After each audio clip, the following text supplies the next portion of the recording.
Hi friends, welcome to my channel. ಏನು T E T exam ನಾಳೆ ಬರೆಯಲಿಕ್ಕೆ ಹೋಗ್ತಾ ಇದ್ದೀರಾ, ಎಲ್ರಿಗೂ ಆಲ್ ದ ಬೆಸ್ಟ್ ಹೇಳ್ತಾ, ಚಾನಲ್ಗೆ ಹೊಸಬರಾಗಿದ್ದರೆ ಚಾನಲ್ನ ಸಬ್ಸ್ಕ್ರೈಬ್ ಮಾಡ್ಕೊಳ್ಳಿ. ನಿಮಗೆ ಒಂದು ಫಾರ್ಮುಲಾ ಇದೆ, 3 ಸ್ಟೆಪ್ಸ್ ಫಾರ್ಮುಲಾ. ನಾಳೆ ಎಕ್ಸಾಮ್ ಬರ್ತಾ ಇದ್ದಾರೆ ಅವರಿಗೋಸ್ಕರ ವಿಡಿಯೋ ಇದು. ಸ್ಪೆಷಲಿ ಈಗ ಸೋಷಲ್ ಸೈನ್ಸ್ ಹೇಳ್ತೀನಿ, ಸೋಷಲ್ ಸೈನ್ಸ್ ಮುಗಿದ ನಂತರ ಮ್ಯಾಥ್ಸ್ ಸೈನ್ಸ್ ಬಗ್ಗೆ ಹೇಳ್ತೀನಿ. 3 ಸ್ಟೆಪ್ ಯಾವ ರೀತಿ ಫಾಲೋ ಮಾಡಬೇಕು, ಇದರಿಂದ ಯೂಸ್ ಏನು, ಭಾಳ ಮಾರ್ಕ್ಸನ್ನು ನಾವು ಈಸಿಯಾಗಿ ಕವರ್ ಮಾಡ್ಬೋದು. ಓಕೆ, ಫಾರ್ ಎಕ್ಸಾಂಪಲ್ 1ನೇ ರೌಂಡ್ನಲ್ಲಿ ಏನು 150 ಪ್ರಶ್ನೆಗಳನ್ನು ನಿಮಗೆ 100ಕ್ಕೆ 100 100% ಇವು ಕರೆಕ್ಟು ಅನ್ನುವುದು ಏನಂತ ಅನ್ಕೋತೀವಿ, 100ಕ್ಕೆ 100 ಇದು ಆನ್ಸರ್ ಕರೆಕ್ಟ್ ಇದೆ ಅಂತಂದಿದ್ದಕ್ಕೆ ನೀವು ಅಲ್ಲಿ ರೌಂಡ್ ಮಾಡಬೇಕು. ಓಕೆ, ಕಂಪ್ಲೀಟ್ಲಿ 100ಕ್ಕೆ 100 ಅದು ಇರಬೇಕು. ಫಾರ್ ಎಕ್ಸಾಂಪಲ್ 1ನೇ ರೌಂಡ್ನಲ್ಲಿ ನೀವು ಒಂದು 70 ಕ್ವಶನ್ಸನ್ನು ಈ ರೀತಿ 100% ಇದು 100ಕ್ಕೆ 100 ಇದೆ ಆನ್ಸರ್ ಅನ್ನೋದು ಏನಿದೆ ಅಷ್ಟಕ್ಕೆ ರೈಟ್ ಟಿಕ್ ಮಾಡಬೇಕು. ಉಳಿದ ಒಂದು ಫಾರ್ ಎಕ್ಸಾಂಪಲ್ ಇನ್ನೊಂದು ಇರ್ತವೆ, ಒಂದನೇ ಆನ್ಸರು ಅಥವಾ 2ನೇ ಆನ್ಸರು ಕನ್ಫ್ಯೂಸ್ 50-50 ಇರ್ತದೆ. ಈ 50-50 ಇದ್ದಿದ್ದನ್ನು ನೀವು ಬರಲಿಕ್ಕೆ ಹೋಗ್ಬಾರ್ದು 1ನೇ ರೌಂಡ್ ಒಳಗೆ. ಓಕೆ, ಆಮೇಲೆ ಮ್ಯಾಥ್ಸ್ ಪ್ರಾಬ್ಲಮ್ಸ್ ಬರ್ತಾವೆ ಕೆಲವೊಂದು, ಮೆಂಟಲ್ ಎಬಿಲಿಟಿ, ಏನೋ ಸೋಷಲ್ ಸೈನ್ಸ್ ಒಳಗೆ ಮೆಂಟಲ್ ಎಬಿಲಿಟಿ ಕೆಲವೊಂದು ಬರ್ತಾವೆ.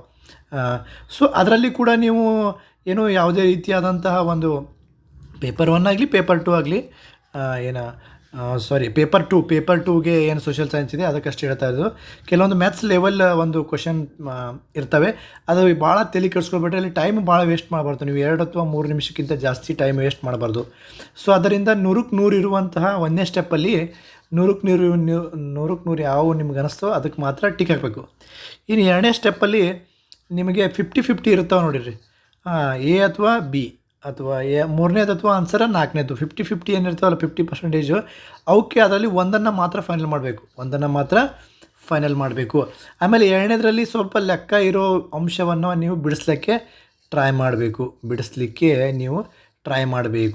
ಸೊ ಇದಿಷ್ಟು ಮಾಹಿತಿ. ಆಮೇಲೆ 3ನೇ ಸ್ಟೆಪ್ಪಲ್ಲಿ ನೀವು ಭಾಳ ದೊಡ್ಡ ಲೆಕ್ಕ ಇರ್ತಾವೆ, ಒಂದು 5 ನಿಮಿಷ 10 ನಿಮಿಷ ಹೋಗ್ತಿರ್ತಾವೆ, ಅದನ್ನು ಟ್ರೈ ಮಾಡಬೇಕು. ಇಲ್ಲ ಅಂದರೆ ಡೈರೆಕ್ಟಾಗಿ ನೀವು ಓದ್ಕೊಂಡು ಡೈರೆಕ್ಟಾಗಿ ನೀವು 4 ಆಪ್ಷನ್ಸಲ್ಲಿ ಯಾವುದು ಆನ್ಸರ್ ಬರುತ್ತೆ ಅಂತ ಅನಿಸುತ್ತೆ ಅದಕ್ಕೆ ಸೀದಾ ಟಿಕ್ಕನ್ನು ಹೊಡಿಬೇಕು. 3ನೇ ಸ್ಟೆಪ್ಪಲ್ಲಿ ಏನೂ ಇಲ್ಲ, 3ನೇ ಸ್ಟೆಪ್ಪಲ್ಲಿ ಡೈರೆಕ್ಟ್ ಟಿಕ್ ಹಾಕೋದು, ಏನು ಹಿಂದೆ ಮುಂದೆ ನೋಡುವಂಗೆ ಇಲ್ಲೇ ಇಲ್ಲ. ಇಲ್ಲೇನಾಗುತ್ತೆ, ಫಾರ್ ಎಕ್ಸಾಂಪಲ್ ಒಂದು 20 ಕ್ವಶನ್ ಈ ಥರ ನಿಮಗೆ 3ನೇ ಸ್ಟೆಪ್ಪಲ್ಲಿ ಸಿಕ್ಕರೆ ಅದರಲ್ಲಿ ಒಂದು 4ರಿಂದ 7 ಅಂಕಗಳು ಸಿಗೋ ಸಾಧ್ಯತೆ ಇರುತ್ತವೆ. -1 ಮೈನಸ್ ಮಾರ್ಕಿಂಗ್ ಇಲ್ಲ, ಋಣಾತ್ಮಕ ಅಂಕಗಳು ಇಲ್ಲದೇ ಇರೋದರಿಂದ ನಿಮಗೆ ಹೆಲ್ಪ್ ಆಗುತ್ತೆ 3ನೇ ಸ್ಟೆಪ್ಪಲ್ಲಿ. 2ನೇ ಸ್ಟೆಪ್ಪಲ್ಲಿ ಒಂದು 30% ಕವರ್ ಆಗುತ್ತೆ, ಇಲ್ಲಿ 60% ಕವರ್ ಆಗುತ್ತೆ ಫಸ್ಟ್ ಸ್ಟೆಪ್ಪಲ್ಲಿ. ಇದಿಷ್ಟು ಮಾಹಿತಿ. ಇನ್ನು ಸೈನ್ಸು ಮ್ಯಾಥ್ಸ್ದವ್ರಿಗೆ ಸಂಬಂಧಿಸಿದಂತೆ ನೋಡಿ, ಸೈನ್ಸ್ ಮ್ಯಾಥ್ಸ್ದವರು 1ನೇ ಸ್ಟೆಪ್ ಯಾವ ರೀತಿ ಅದಂದರೆ, ಫಸ್ಟ್ ಸ್ಟೆಪ್ಪು ಇಲ್ಲಿನೂ ಕೂಡ 100ಕ್ಕೆ 100 ನಿಮಗೆ ಗೊತ್ತಿದ್ದಂದ್ರೆ 100% ಇದೆ ಆನ್ಸರ್ ತನೋಗಿದ್ದರೆ ಮಾತ್ರ ಒಂದು ಟಿಕ್ಕನ್ನು ರೌಂಡನ್ನು ಹಾಕಬೇಕಲ್ಲಿ. ಓಕೆ, ಇದಿಷ್ಟು. ಇನ್ನು 2ನೇ ಸ್ಟೆಪ್ಪಲ್ಲಿ ಏನು ಮಾಡಬೇಕು, 50-50 ಇರ್ತವಲ್ಲ ಮ್ಯಾಥ್ಸ್ ಒಟ್ಟೆ ಇಲ್ಲಿ ಟ್ರೈ ಮಾಡೋಕೆ ಹೋಗ್ಬೇಡ್ರಿ ಜಾಸ್ತಿ. ಮ್ಯಾಥ್ಸ್ ಡೈರೆಕ್ಟ್ ನೀವು 1 ನಿಮಿಷನಾಗ ಆನ್ಸರ್ ಸಿಕ್ತಂದ್ರೆ ರೈಟ್ ಹಾಕೊಂಬಿಡ್ರಿ. ಎಲ್ಲಿ ಸ್ಟೆಪ್ 1 ಅದ್ರಾಗ 1 ನಿಮಿಷದೊಳಗೆ ನಿಮ್ಗೆ ಸಿಕ್ಕೋದು ಅಂತ ತಿಳ್ಕೊ, ಅಲ್ಲಿ ಟಿಕ್ ಹಾಕೊಂಬಿಡ್ರಿ 1ನೇ ಸ್ಟೆಪ್ಪಲ್ಲಿ. ಸೊ ಒಂದು ವೇಳೆ ಸಿಗಲೇ ಇಲ್ಲ, ಇಲ್ಲಿ 2 ನಿಮಿಷ ಅಥವಾ 5 ನಿಮಿಷ ಸ್ಪೆಂಡ್ ಮಾಡಬೇಕು ಅಂತ ಅನಿಸುತ್ತೆ ತಿಳ್ಕೊರಿ, ಅದನ್ನು ಇಲ್ಲಿ 50-50ಯಲ್ಲಿ ಟ್ರೈ ಮಾಡಬೇಕು ನೀವು. ಇಲ್ಲಿ 50-50ಯಲ್ಲಿ ಹೆಂಗಿರುತ್ತೆ ಅಂತಂದರೆ 1ನೇದು ಆನ್ಸರ ಅಥವಾ 2ನೇ ಆನ್ಸರ್ ಅಂತ ಇರುತ್ತೆ. ಸೊ ಅದರಲ್ಲಿ ನೀವು ಇಲ್ಲಿ 2ನೇ ಸ್ಟೆಪ್ಪಲ್ಲಿ ಅದನ್ನು ಕವರ್ ಮಾಡ್ಕೋಬೇಕು. ಆಮೇಲೆ ಲೆಕ್ಕ ಬಿಡಿಸ್ಬೇಕಾಗುತ್ತೆ, ಸ್ವಲ್ಪ ಲೆಂದಿ ಪ್ರೊಸೆಸ್ ಇರುತ್ತೆ, ಅದನ್ನು ಏನು ಮಾಡಿ 2ನೇ ಸ್ಟೆಪ್ಪಲ್ಲಿ ನೀವು ಇಟ್ಕೋಬೇಕು. 2ನೇ ಸ್ಟೆಪ್ಪಲ್ಲಿ ಕೊನೆಗೆ ಇಟ್ಕೋಬೇಕು. ಕೊನೆಗೆ ಯಾವ ರೀತಿ ಅಂತಂದರೆ, ಇಲ್ಲಿ 50-50 ಎಲ್ಲ ಮುಗಿತಾವೆ ಕ್ವಶನ್, 150 ಕ್ವಶನ್ ಒಳಗೆ ನಿಮಗೆ 50-50 ಕ್ವಶನ್ ಮೊದಲು ಮುಗಿಸ್ಕೋಬೇಕು. ಆಮೇಲೆ ಏನು ಮಾಡಬೇಕಂತಂದರೆ, ಇಲ್ಲಿ ಯಾವುದು ಏನು ಲೆಕ್ಕ ಬಿಡಿಸು ಲೆಂದಿ ಪ್ರೊಸೆಸ್ ಇರುತ್ತಲ್ಲ ಅವು ಏನೋ ಸ್ವಲ್ಪ ಕೊನೆಗೆ ಇಟ್ಕೋಬೇಕು ಇಲ್ಲಿ. ಓಕೆ, 150ರಲ್ಲಿ ಕೊನೆಗೆ, ಈಗ 140 ತನಕ ನೀವು ಮಾಡಿದರೆ ಅಂತ ತಿಳ್ಕೊರಿ 50-50, ಆಮೇಲೆ 10 ಕ್ವಶನ್ಸ್ ಉಳಿದು ಅಂತ ತಿಳ್ಕೊ, ನಡು ಉಳಿದೆ ಅಂತ ತಿಳ್ಕೊ 10 ಕ್ವಶನ್ಸ್. ಸೊ ಅವುಗಳನ್ನು ಫಾಲೋ ಬೆನ್ ಹತ್ತಬೇಕು ನೀವು ಇಲ್ಲಿ 2ನೇ ಸ್ಟೆಪ್ಪಲ್ಲಿ ಕೊನೆಗೆ ಬೆನ್ ಹತ್ತಬೇಕು ಮ್ಯಾಥ್ಸ್ದವರು. ಇನ್ನು ಮ್ಯಾಥ್ಸಲ್ಲಿ ಬೆನ್ ಹತ್ತಬೇಕು. ಇನ್ನು 3ನೇ step same as it Yesu, try ಮಾಡಬೇಕು. ಆಗದೇ ಇದ್ದ ಪಕ್ಷದಲ್ಲಿ ಸೀದಾ ರೌಂಡ್ ಹೊಡೆದು ಬಿಡ್ಬೇಕು, ಸೀದಾ ರೌಂಡ್ ಹೊಡೆದು ಬಿಡಬೇಕು. ಆಮೇಲೆ ಎಲ್ಲರಿಗೂ ಇನ್ನೊಂದು ಸ್ಟೆಪ್ ಏನಪ್ಪ ಅಂತಂದ್ರೆ, ನೀವು ಒಂದ್ಸರಿ 4 ಆಪ್ಷನ್ಸ್ ಇರ್ತವೆ, 4 ರೌಂಡ್.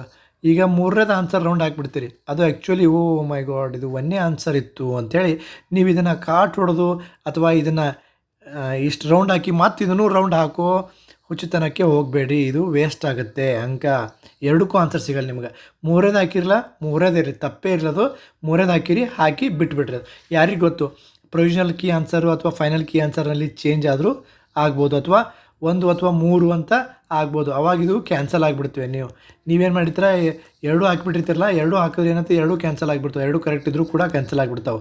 ಬಟ್ ನೀವೇನು ಮಾಡಬೇಕು, ಒಂದಕ್ಕೆ ಹಾಕಿ ಬಿಟ್ಬಿಡಬೇಕು. ಇದಿಷ್ಟು ಮಾಹಿತಿ. ಆಮೇಲೆ ಚಾನಲ್ಗೆ ಹೊಸಬರಾಗಿದೆ, ಚಾನಲ್ನ ಸಬ್ಸ್ಕ್ರೈಬ್ ಮಾಡಿ. ಮತ್ತೇನಾದರೂ ಮಾಹಿತಿ ಬೇಕಾದರೆ ಕಮೆಂಟ್ ಬಾಕ್ಸಲ್ಲಿ ಕಮೆಂಟ್ ಮಾಡಿ, ಅಲ್ಲಿ ಉತ್ತರ ಕೊಡ್ತೀನಿ ಅಂತ ಹೇಳ್ತಾ, all the best friends, have a great year friends.